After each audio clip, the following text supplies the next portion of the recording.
안녕하세요, 이고은입니다. 파레토 법칙 아시죠? 이탈리아 경제학자 파레토가 1896년에 발표한 논문에 따르면 이탈리아 국민의 상위 20%가 전체 80%의 땅을 소유하고 있다고 했습니다.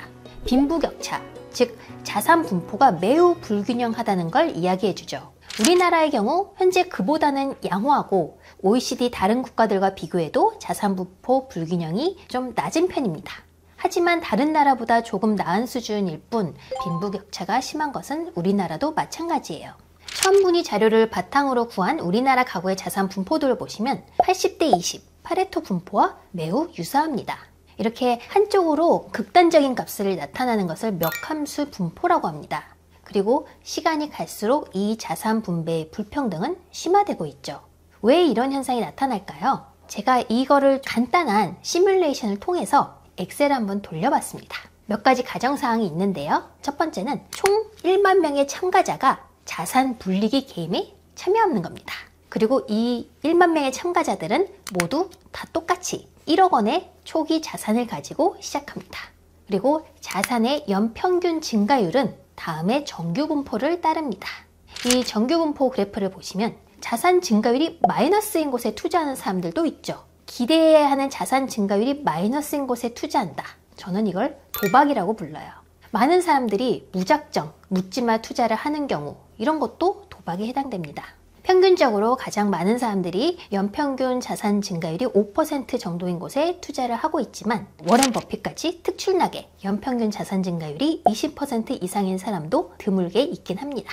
참가자는 총 40년간 이 자산 분리기 게임을 하는데요. 그런데 실제로 투자를 지속할 가능성도 역시 정규 분포를 따릅니다. 대부분의 경우 한 5년 정도 투자를 지속하다가 그만두고 극소수의 사람만이 30년 이상 투자를 지속합니다.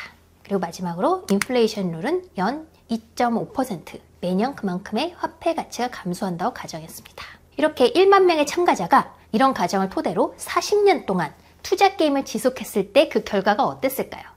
모두 1억 원으로 시작을 했지만 첫 10년이 지나자 자산이 가장 많은 사람은 6억 2천만 원으로 불렸고 도박을 한 사람은 3,100만 원으로 자산이 줄어들었습니다. 이미 멱함수 분포의 모습을 보이고 있죠.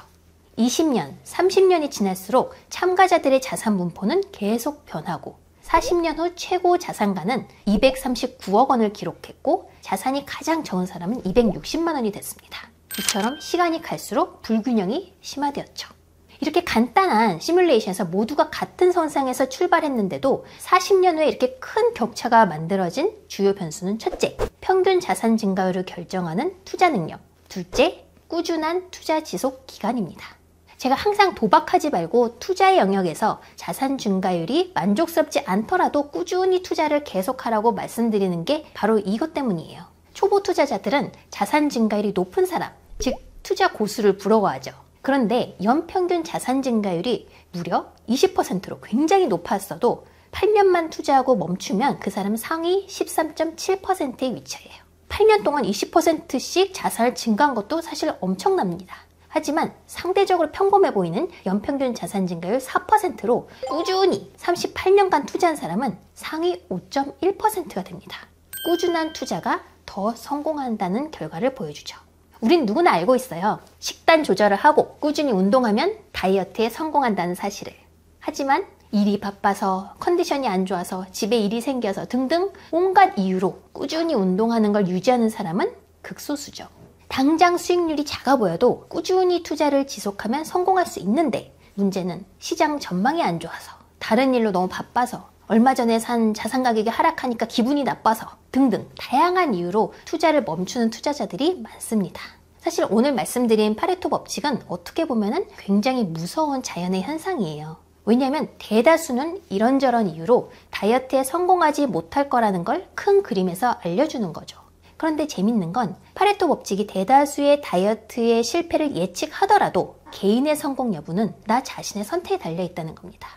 여러분이 단기간에 일확천금을 꿈꾸는 그런 도박 영역을 피하고 당장은 자산 증가율이 되게 미미해 보여도 꾸준히 투자하시는 길을 선택하시기 바랍니다.